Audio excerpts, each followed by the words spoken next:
itu ya filenya.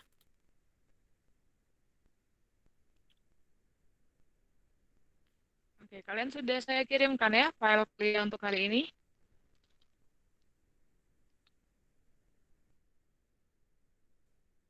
Sudah. Oke,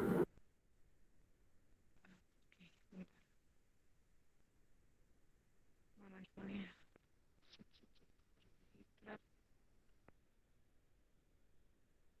Titik, bentar.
Oke, ini sembari saya sedang convert ini ya. Saya coba panggil Yuda ini. Yuda hadir? Yuda belum ada. Gandistia ada? Hadir, Bu. Gandistia belum ada. Oh, hadir. Oke, Dian Kumalasari?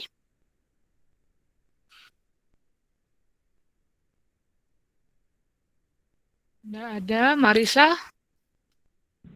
Hadir, Bu. Oke, Dimas Zumar? Hadir, Bu. Hadir, Bu. Ini yang barusan hadir perempuan siapa nih?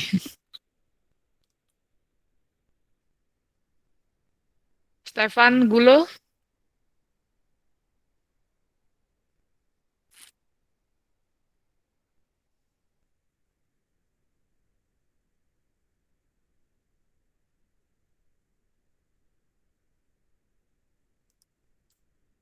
Ya sudah. Oke lah, nanti coba saya cek lagi ya di presensi yang sudah kalian. Gak ada putus-putus? Aman, Bu. Aman, Bu.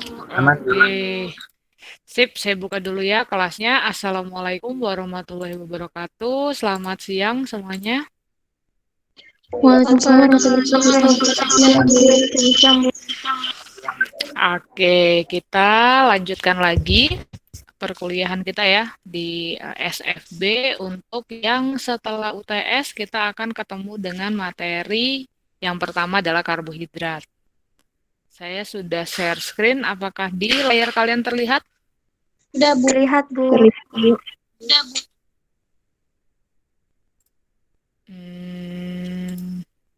Yang terlihat udah dalam bentuk slideshow belum? Sudah, Bu. Sudah, Bu. Sudah ya. Oke. Nah, ini sebenarnya kan yang dijadwalkan di kontrak kuliah, materi karbohidrat itu kan seharusnya masuk ke materi yang sebelum UTS ya. Tetapi karena waktu itu Bu Ayu ada izin ya tidak masuk. Kemudian saya belum sempat mengganti pertemuannya dengan kalian. Oleh karena itu daripada kita memaksakan waktu itu menumpuk kuliah sebelum UTS, akhirnya materi karbohidrat kita tarik saja untuk dia ikut materi yang nanti UAS ya nak ya. Oke, jadi kok di saya nggak kelihatan ya ininya ya. Tapi di layar kalian kelihatan tulisan Terlihat, Fundamentals Bu. of. Benar-benar. Kok di layar aku kok nggak kelihatan ya? Coba bentar, Ibu tak keluar bentar terus masuk lagi ya.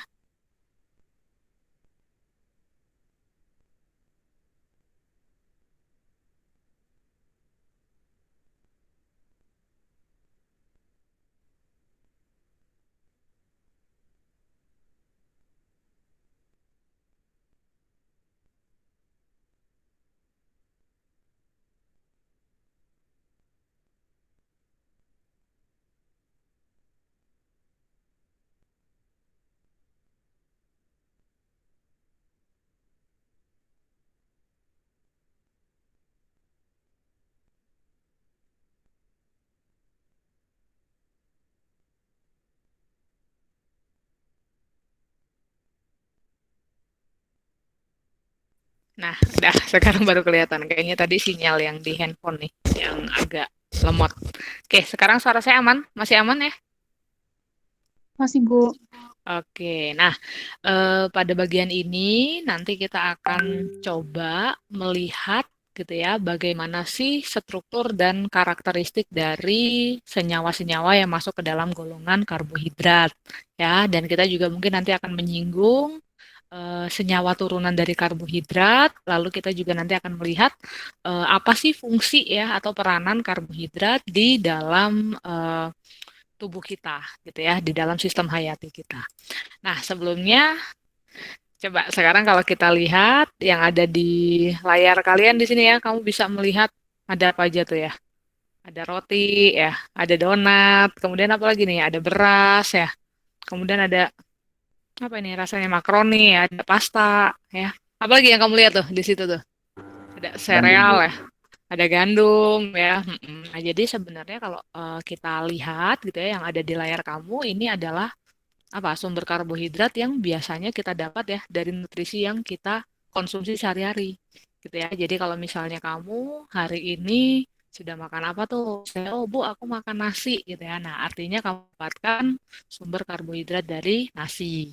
Atau misalnya kamu yang, oh tadi pagi aku sarapannya pakai roti tawar Bu dioles selai gitu ya. Nah, artinya kamu akan mendapatkan sumber karbohidratnya dari roti. Atau misalnya kamu yang lagi ala-ala diet gitu ya, nak ya. Bu, aku tadi makannya sereal atau pakai gandum gitu ya. Nah, itu sebenarnya yang apa bahan-bahan yang tadi saya sebutkan itu merupakan apa sumber karbohidrat yang biasa kita temukan di kehidupan sehari-hari gitu ya. Nah, mereka yang nanti akan kita jadikan sebagai asupan nutrisi gitu ya. Nutrisinya tentu buat apa? Nah, kita tahu karbohidrat itu kan merupakan sumber utama kita gitu ya untuk mendapatkan energi gitu ya. Jadi yang perlu kamu bukan energi utamanya itu berasal dari karbohidrat. Misalnya lemak, protein gitu. Nah, kita nanti bisa untuk mendapatkan energi dari ya, tapi bukan berarti kalau kebutuhan karbohidrat yang ada dalam tubuh kita itu sudah tidak terpenuhi lagi, gitu ya. Jadi tetap yang utama kita akan mendapatkan energi itu sumbernya adalah dari karbohidrat. Nah, kamu tahu kan mungkin dulu pernah belajar di biologi waktu zaman SMP gitu ya, ketika proses respirasi, mungkin kamu masih ingat nggak? Ada yang masih ingat reaksi respirasi? Masih ingat nggak reaksinya apa menjadi apa?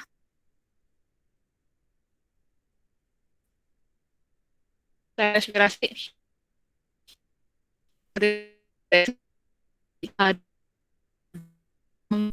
tambah O2 menghasilkan CO2 ditambah H2O ditambah ATP. Ingat nggak? Pernah belajar itu dulu? Pelajaran IPA? Nah, itu adalah reaksi respirasi. Nah, ya. Nah, kalau kita lihat siapakah yang menjadi eh, apa? Menjadi reaktan dalam reaksi respirasi itu? Reaktannya siapa berarti? C6 H12. C6H12O6 gitu ya, atau biasanya kita menyebutnya itu sebagai senyawa glukosa gitu ya. Walaupun nanti kita akan melihat yang C-nya 6 itu nggak cuma glukosa aja ya. Nah, tetapi nanti di sini Ibu akan singgung tentang C6H12O6 ya. Glukosa itu merupakan sumber energi utama untuk setiap organisme. Nah, mau dari organisme tingkat tinggi sampai dengan organisme yang tingkat rendah itu dia akan mendapatkan energinya dari glukosa. Nah, glukosa itu merupakan salah satu contoh monosakarida gitu ya atau gula yang paling sederhana. Nanti kita akan bahas coba satu persatu.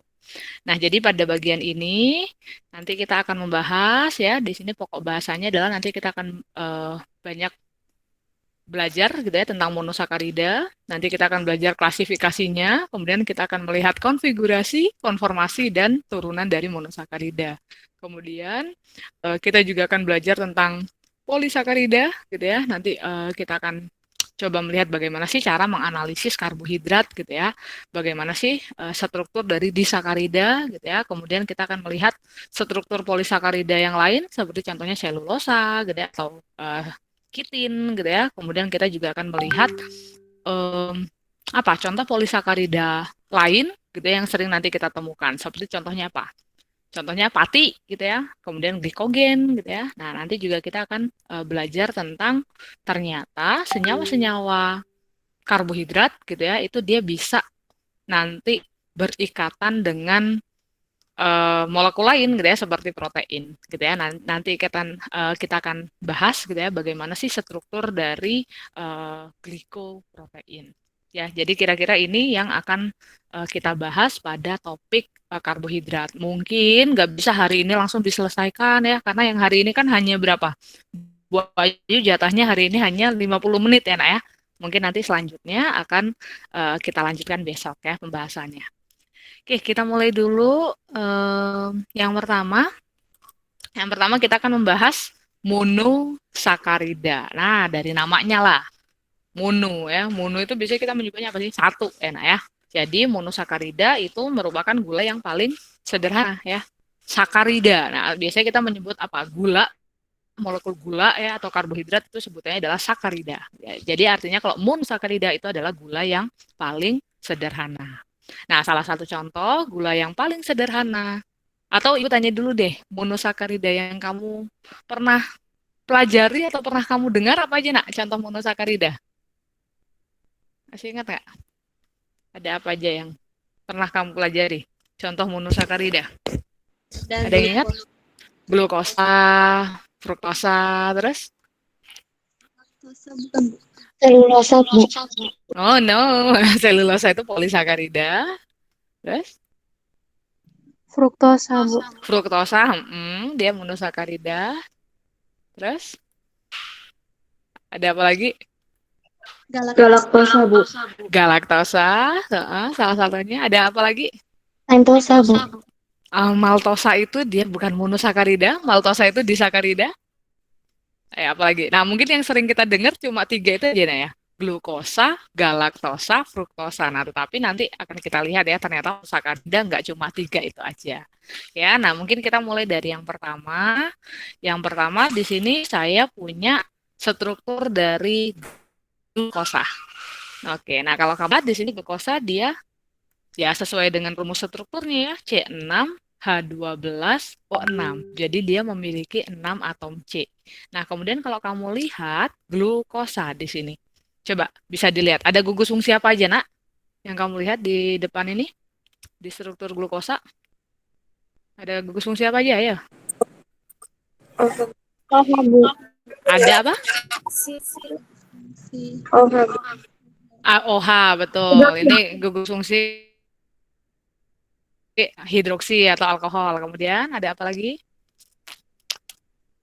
Ada apa lagi? Oh, Aldehid bukan aldehid, betul. Aldehidnya yang mana, Nak? yang CHO, yang Yang CHO di C nomor 1 ini ya, ada gugus aldehid. Ya, betul sekali. Jadi pada struktur glukosa kita melihat ada gugus fungsi aldehid dan ada gugus fungsi alkohol ya, atau OH ya, atau hidroksi gitu ya. Di sini di C nomor 2 ada OH-nya, C nomor 3 ada OH-nya, C nomor 4 ada OH-nya, C nomor 5 ada OH-nya, C nomor 6 juga ada. kita biasanya mengenal struktur karbon poliol.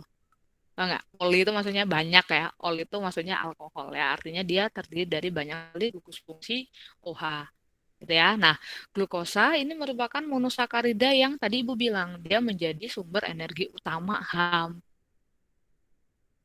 Mau kamu apa misalnya, Bu, kalau makhluk hidup yang tingkat rendah, Bu, gitu ya. Contohnya apa? Contohnya kayak bakteri gitu ya. Kemudian jamur gitu ya. Apakah dia juga memperoleh nutrisinya dari glukosa? Iya, ya. Jadi glukosa itu merupakan sumber utama energi untuk hampir semua makhluk hidup. Ya, dari tingkat rendah sampai dengan tingkat tinggi. Nah, tapi mungkin memang ada beberapa organisme yang tingkat rendah, nah, ya, contohnya beberapa prokariot gitu ya, itu dia bisa memanfaatkan sumber senyawa karbon lain ya.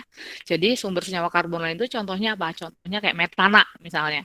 Jadi ada ada organisme prokariot dia yang bisa mengubah metana gitu ya, yang nanti pada akhirnya dia ubah metana itu menjadi glukosa. Nah, ujung-ujungnya ya glukosa itulah yang nanti dijadikan sebagai sumber energi. Artinya organisme-organisme demikian yang sering kita kenal sebagai organisme yang bisa eh, apa ya istilahnya bisa mensintesis glukosa sendiri gitu di dalam tubuhnya gitu ya. Jadi ada beberapa organisme yang dia mungkin bahan bakunya dia nggak langsung glukosa, tapi dia bikin dulu gitu ya. Contohnya dari metana tadi ya, dia susun sedemikian rupa sehingga menghasilkan glukosa. Nah, ujung-ujungnya glukosa itulah yang nanti dijadikan sebagai sumber energi. Mungkin masih ingat nggak ada organisme yang bisa menghasilkan makanan sendiri? Biasanya kita nyebutnya apa? Ingat istilahnya? Organisme apa ya yang bisa mensintesis Autotroph. autotrof ya? Masih ingat tuh zaman apa? SMP kayaknya ya. Mm-mm. Ya, jadi dia untuk mensintesis glukosa sendiri di dalam tubuhnya. Tetapi kalau kita manusia gitu ya. Nah, manusia itu sebenarnya bisa mendapatkan glukosa gitu ya, itu dari berbagai molekul yang tidak harus dari karbohidrat. Tadi kan Ibu bilang ya, kalau glukosa itu adalah merupakan suatu monosakarida. Artinya dia adalah monomer dari polisakarida. Gitu kan ya. Nah, tetapi untuk tubuh kita gitu ya, kita sebagai manusia sebenarnya sumber glukosa kita nanti dulu kita dapatkan dari karbohidrat saja gitu. Artinya apa? Bu, berarti glukosa kita bisa dapat dong Bu dari makanan-makanan yang mengandung karbohidrat. Ya, makanan yang mengandung karbohidrat jelas kita mendapatkan glukosa. Tetapi apakah selain itu kita nggak bisa dapat glukosa? Tentu saja bisa. Ya, bahasanya nggak di sini. Nanti kita mungkin mata berikutnya ya di pelajaran nanti metabolisme kita akan melihat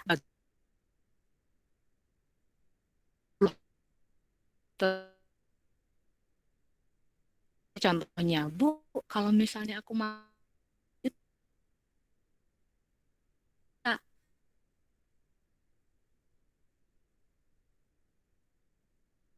apa stresor gitu ya, misalnya yang nanti dalam gitu ya. Tetapi kalau sumber energi utama kita dapatkan dari glukosa. Artinya molekul non karbohidrat lain bisa ubah gitu ya. Kita susun sedemikian rupa sehingga nanti untuk strukturnya akhirnya menghasilkan glukosa.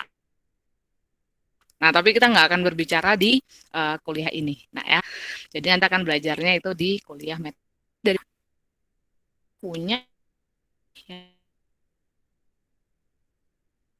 ini gugus fungsi itulah yang nanti akhirnya suatu senyawa itu memiliki karakteristik sendiri gitu ya. Contohnya nih, oh kalau kita lihat glukosa Bu, dia kan punya gugus fungsi OH, OH, OH.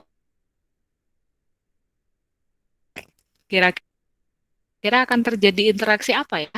Glukosa masuk ke dalam air. Ayo. Interaksi hidrogen. Ikatan hidrogen. Nah, enggak sih? Masih ingat kan ya? Handphone ya, antara hidrogen dengan molekul-molekul FON ya. Artinya ketika glukosa dia dilarutkan ke dalam air bisa saja nanti membentuk interaksi hidrogen. Ya, kalau dia bisa berinteraksi kuat dengan air, artinya apa? Artinya dia akan jadi sangat mudah larut di dalam air, gitu ya. Nah, dari situlah kita nanti tahu kalau keberadaan gugus fungsi itu ternyata dia sangat penting, gitu ya, untuk membentuk suatu karakter dari molekul-molekul tertentu. Oke, glukosa. Nah, tadi Ibu ke kalian.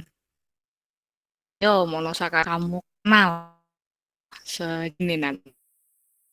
Soalnya hanya bisa kan yang sering kamu ya. Ada apa tadi? Gluk, galak, fruk. Benarnya nah, gitu ya.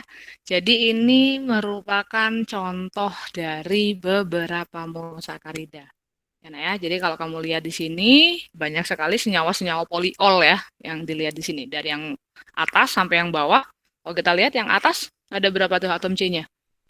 1, 2, 3 ya. Terus ke bawah lagi 1, 2, 3, 4 ya. Ke bawah lagi 1, 2, 3, 4, 5. Ke bawah lagi 1, 2, 3, 4, 5, 6 ya. Artinya ini kalau kamu lihat ya ada kamu gitu ya itu adalah monosakarida dari yang jumlah atom C-nya 3 gitu ya. Terus jumlah atom C-nya 3, 4 ya. Kemudian jumlah atom C-nya 5 dan jumlah atom C-nya 6. Nah, kalau kita lihat strukturnya, kita lihat di C nomor satunya, nak. C nomor satunya fungsi apa di situ? C nomor satunya. Lihat nggak? Yang paling atas? Dan ya, ada gugus fungsi apa itu? CH, CHO, CHO.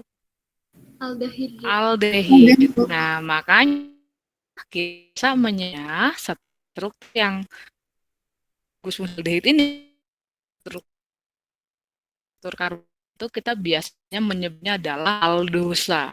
Nah, tinggal ditambahin tuh kalau misalnya C-nya ada 3, kita biasa menyebutnya aldotriosa. Tri itu maksudnya atom C-nya 3. Oke, contohnya di sini adalah gliseraldehid. Kemudian, kalau C-nya ada 4 tapi gugus fungsinya aldehid, kita akan menyebutnya adalah altetrosa.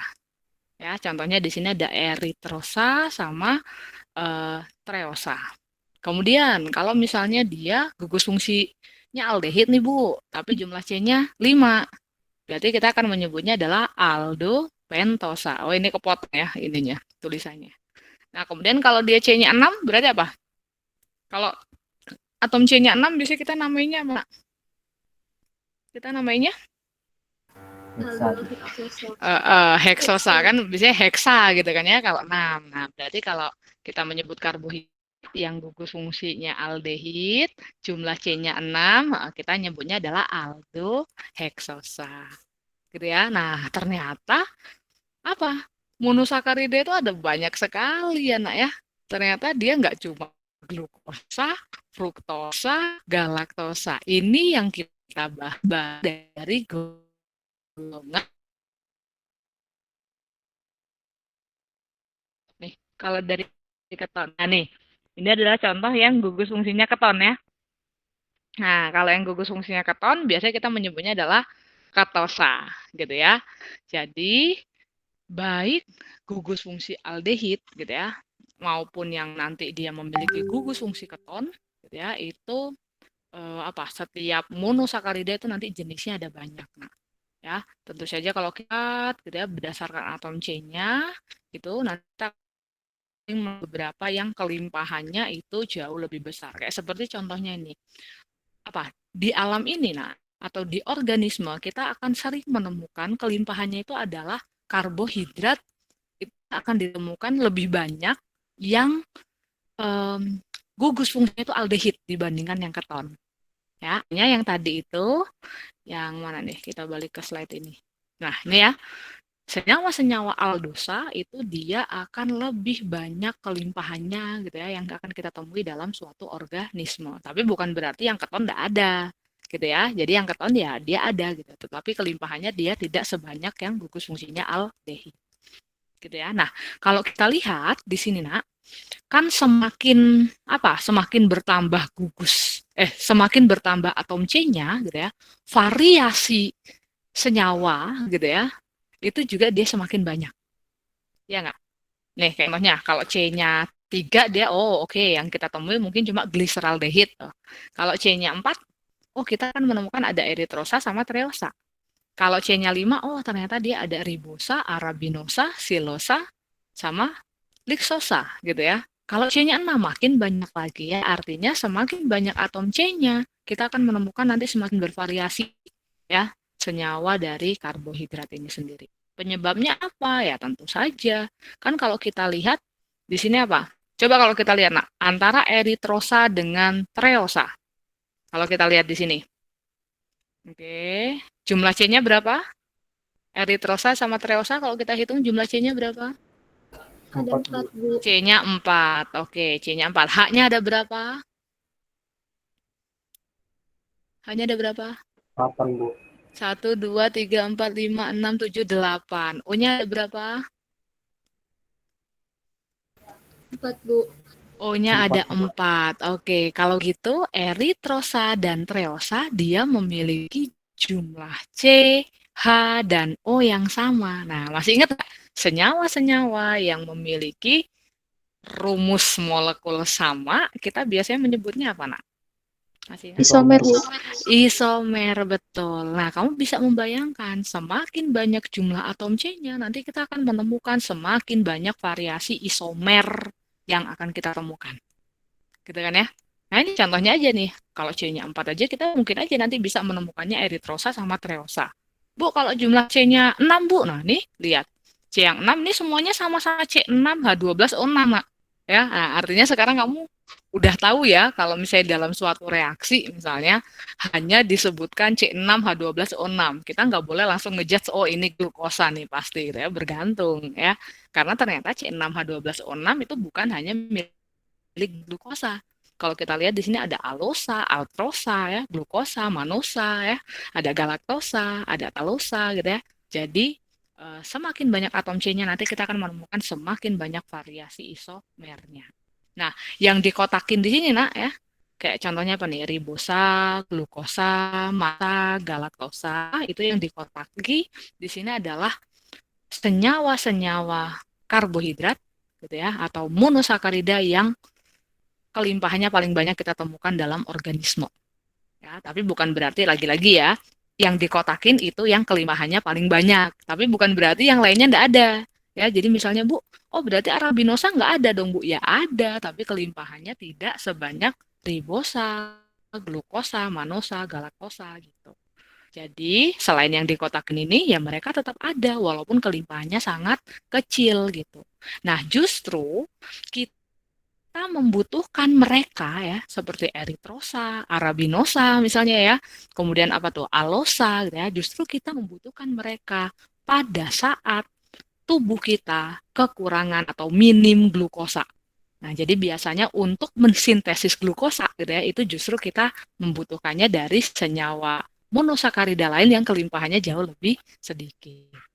Gitu ya. Nah, jadi artinya yang lain yang nggak dikotakin ini bukan berarti dia nggak ada. Nah, dia tetap ada, tetapi kelimpahannya dia tidak lebih banyak dibandingkan senyawa-senyawa yang di sini Ibu tandai ya di kotak. Gitu. Oke. Coba kalau kita lihat lebih dekat. Nyampe sini Bu, mungkin ada yang mau ditanyakan enggak? Ibu lupa nih, dia tadi ngomong aja. Nyampe sini masih bisa dipahami? Variasi dari monosakarida?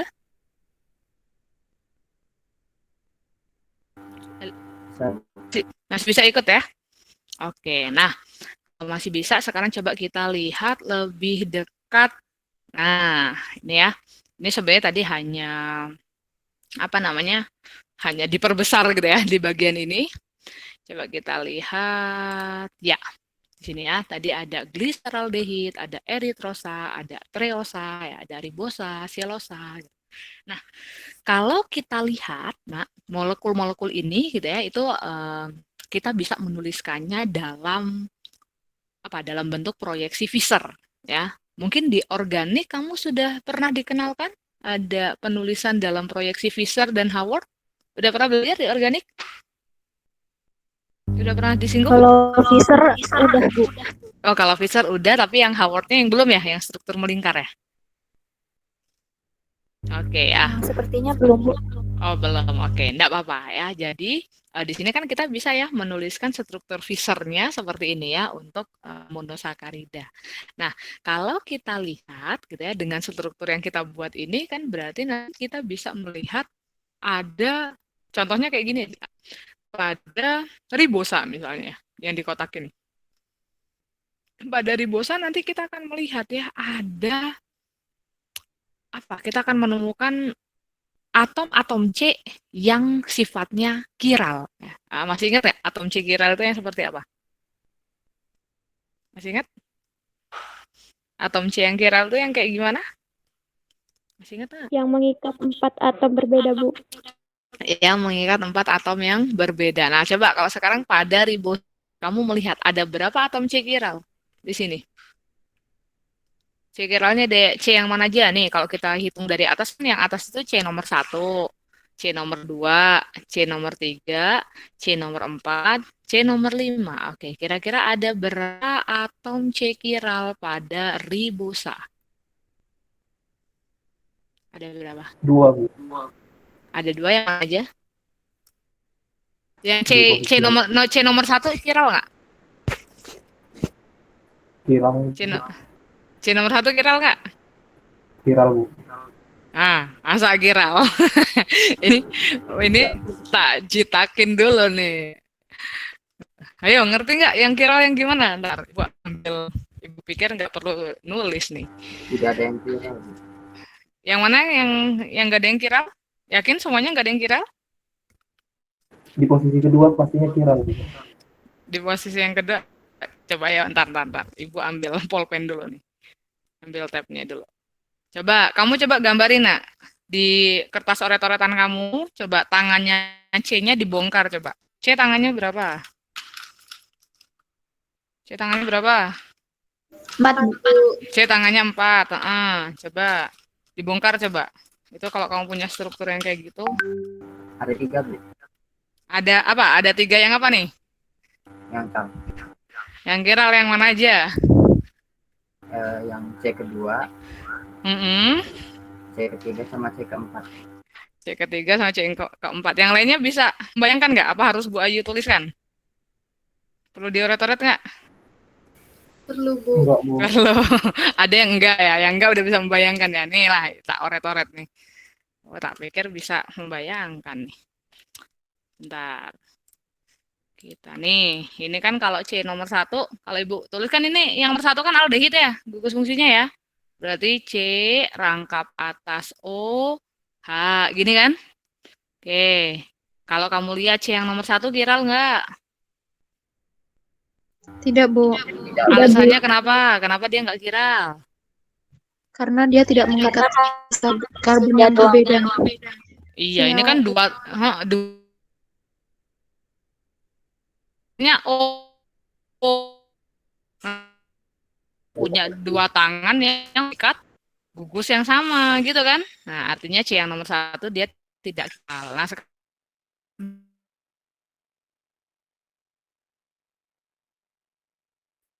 C yang kedua kiral nggak? Kiral, Bu. Kiral, betul ya. Atasnya ada fungsi aldehid gitu kan. Yang kanannya OH, kirinya H, yang bawahnya kan sepaket ini ya. Ada apa tuh? Ada CHOH, CHOH, CH2OH gitu kan. Nah, yang C2 kiral. Biasanya kalau kiral kita kasih tanda bintang gini kan. Terus yang nomor 3 kiral nggak? Yang nomor 3 kiral nggak?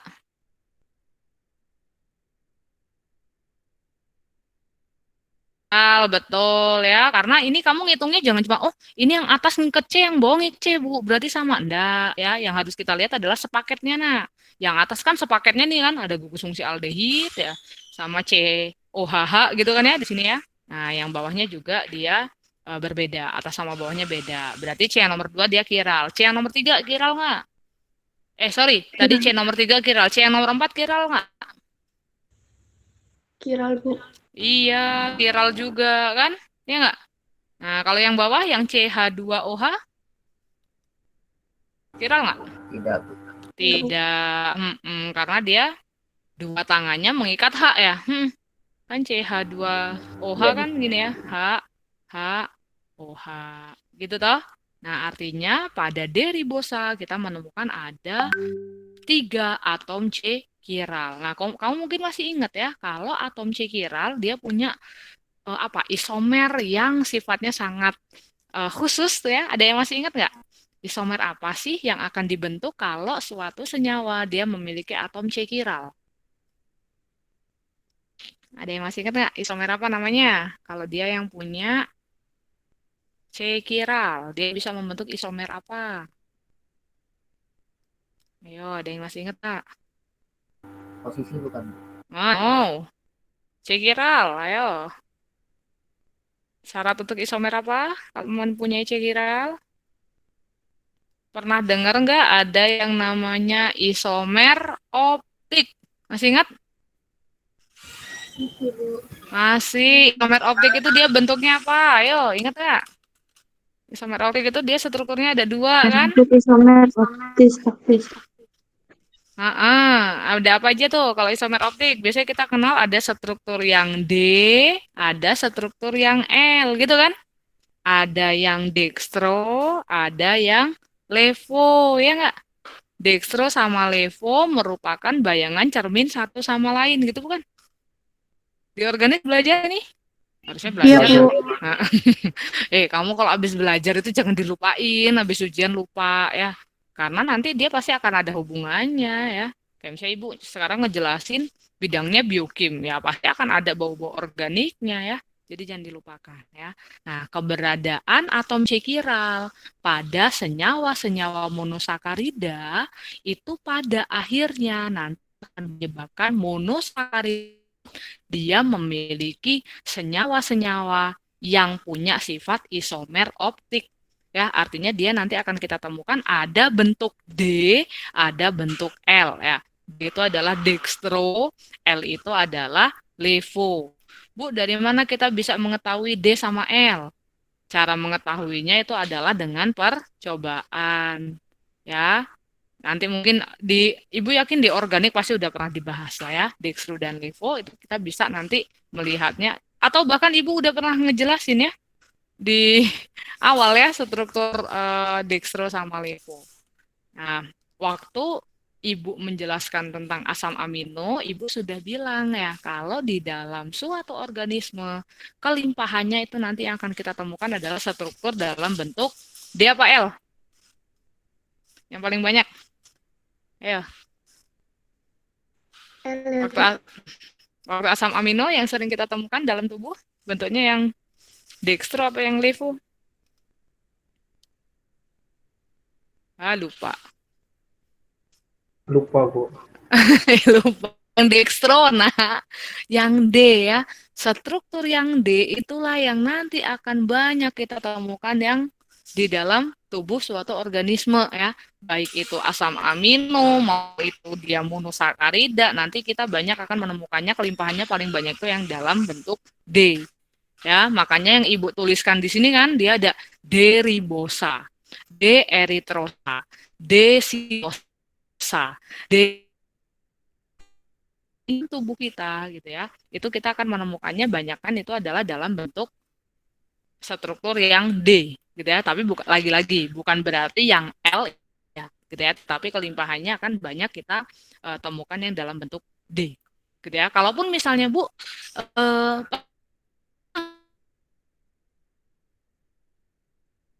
misalnya monosakarida yang dalam struktur L gitu ya. Itu ada nak, tapi dia tidak disintesis dalam tubuh. Jadi kalau dalam tubuh kita secara alami gitu ya, yang kita temukan adalah dalam bentuk struktur D. Kalaupun misalnya kita temukan L, itu pasti dia yang berasal dari sintesisnya itu di luar nak. Artinya dia pasti itu di industri mungkin dia mensintesis dalam bentuk konformasi yang L. Tapi kalau yang D secara alami kita dapatkan gitu ya. Nah, uh, jadi apa namanya? Ingat gitu, struktur yang D nanti akan banyak kita temukan di dalam tubuh seperti itu. Nah, ini contohnya ya untuk senyawa-senyawa yang hit ya. Kalau kita lihat di sini nanti dia akan punya gitu ya. Contohnya gini, kayak glukosa sama mannose. Oke, kalau lihat glukosa per di C yang nomor berapa? Ya, kalau kita hitung dari atas C nomor 1, C nomor 2, C nomor 3, nomor 4, Nomor 2. C yang nomor 2 gitu kan ya. Artinya apa? C yang lainnya dia identik. Bahan gitu ya, ada ya, kan sifat sama sekali. Nah, kenapa? Kata saya, oke. Artinya apa? Stereoisomer gitu ya, dalam nyawa senyawa penting karena perbedaan apa? Satu atom C kan yang sama sekali berbeda. Titik di gitu ya, entah mungkin reaksi itu pasti dia akan berbeda. Misalnya glukosa, ya enggak? Nah, sementara kalau misalnya kita lihat glukosa sama galaktosa, dia bedanya ada di C berapa? Glukosa sama galaktosa.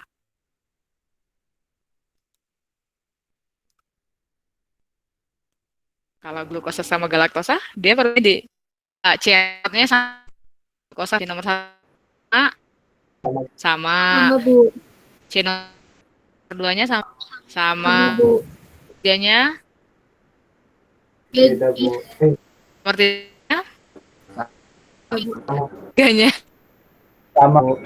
sama nomor 4-nya Beda, Bu.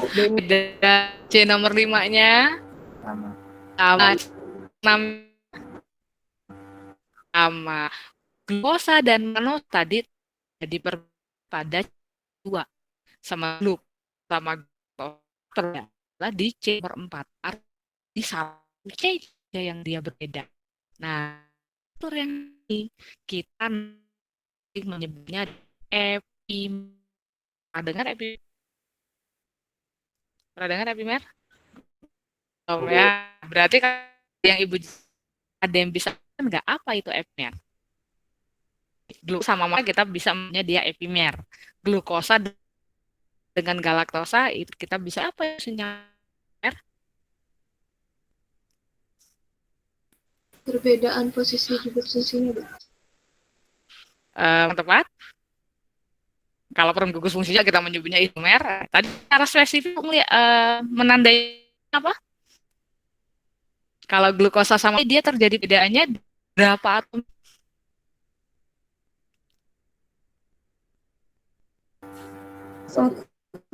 Oke. Kalau glukosa sama galaktosa ada di berapa atom berbeda? 4. Satu. Ya enggak? Glukosa sama mannose dia bedanya cuma di C nomor 2 gitu kan? Sementara glukosa sama C yang gitu kan? Nah, bisa mendefinisikan apa Figuring.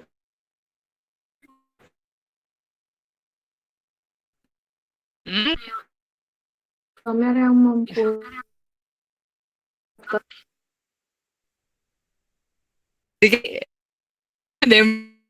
bisa Rumus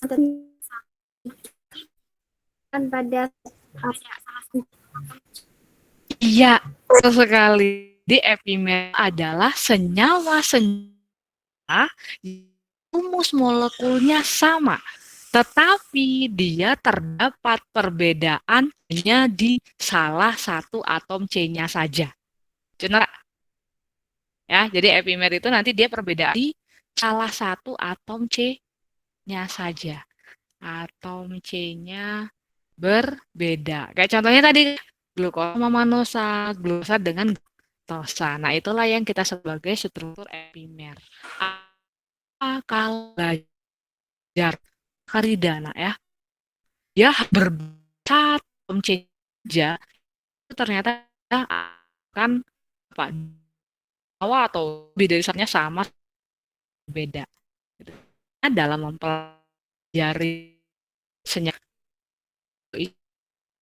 isomer nah, ya, karena dia misalnya oh ini ah misalnya Bu Ayu kamu menekan struktur glukosa terus kamu kebikin ya salahin ih ibu ini cuma kebalik Bu nah sekarang dipikirin aja ya kebalik namanya beda namanya gitu. Kayak nanti udah dalam mencari kan sebelah kan nggak boleh ah mau sama 12 jadi aku menggambarkan strukturnya nah itu enggak begitu ya kalau senyawa ajar ya dalam tubuh beda ya dalam tubuh itu yang besar kali enzim nah masih ingat kan itu bekerja spesifik atau untuk substrat dia akan kali enzim dia pula tuh maka kaum apa kan penelitian bidang kim atau di ya kamu kan ini ya juga sampai sini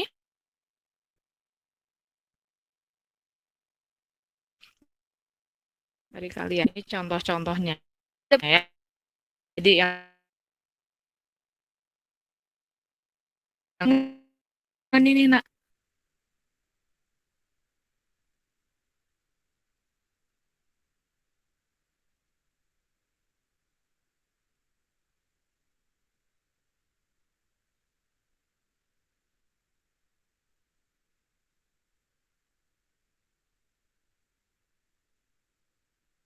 nah artinya dia juga pasti memiliki beberapa salah satu di sini ya dengan misalnya sa ya free.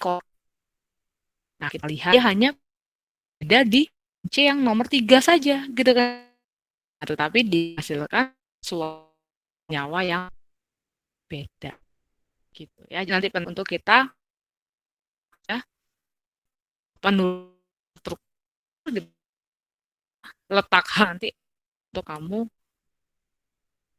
apa lu bahkan menghafal anak ya lu aku ingat bang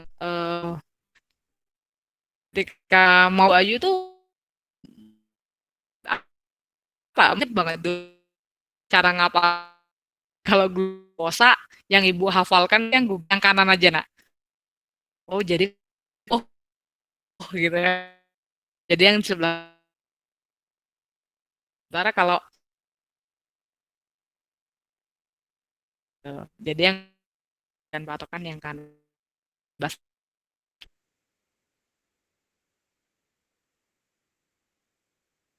membedakan struktur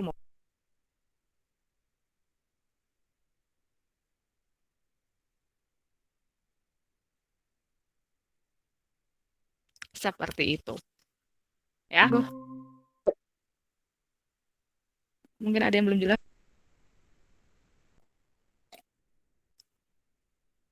kamu pernah di bosa biasanya kita bosa waktu belajar DDKH udah pernah belajar asam nukleat Enggak, Bu. nah, ada asam nukleat ada 3 penyusun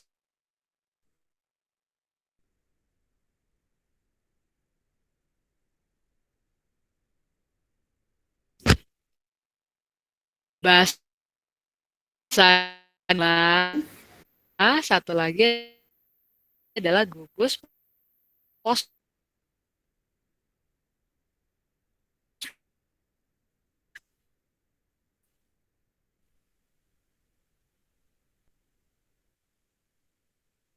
salin. Kamu itu kan DNA, RNA gitu ya.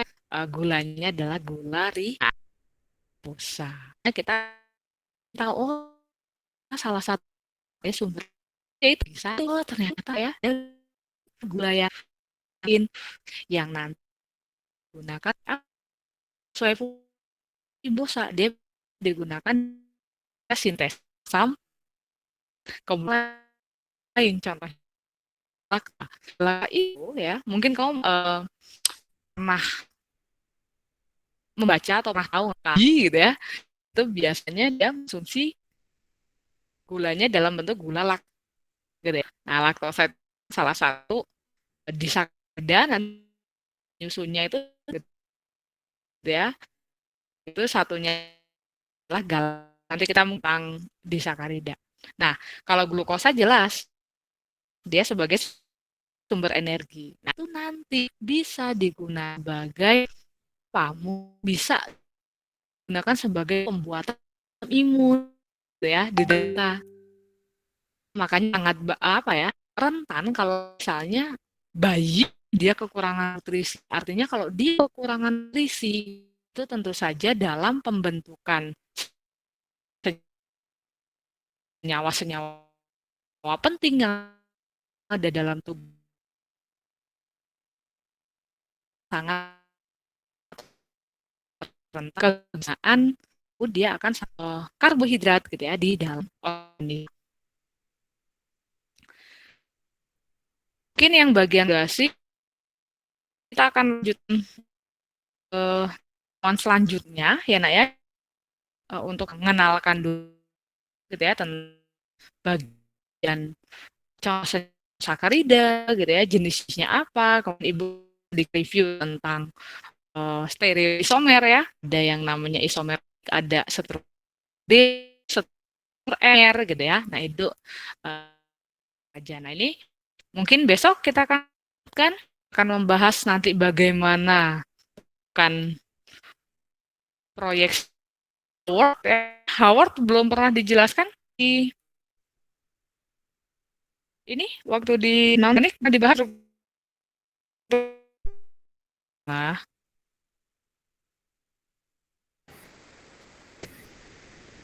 sih kayaknya ya kalau misalnya kamu lupa kita akan lagi sembari nanti kita akan melihat gitu ya fungsi karbohidrat di dalam tubuh kita ya disakarida yang gunanya sebagai zat bangun di sel kamu ini apa kuku ya kuku kamu nah jadi itu nanti di ada struktur apa yang kukus proteinnya pas melibatkan karbon tuh gitu misalnya apa eh tulang tulang lunak kebayangkan apa tulang lunaknya di tulang telinga kamu tulangnya lunak terus yang ada di mana lagi lunak hidung kamu nah itu ada polarida apa aja nah nanti kita pelajari ya yang mau ditanyakan enggak ini Bu Lu kita lanjutkan ya kan sampai sini wah rame nih besok nggak ada yang ya wes lah ini baru pengantar kalian baca dulu ya atau kalau nge-share video ya itu ada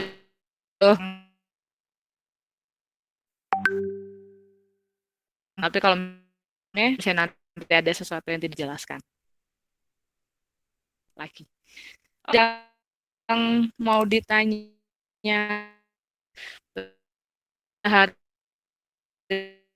ini kita aku ketika mengajar kalau sempat nge-screenshot tanggal sama waktunya di share.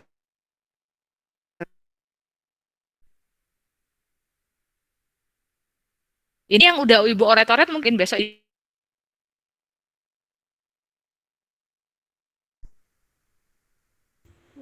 Baik. Oh, Berarti untuk hari ini kita akan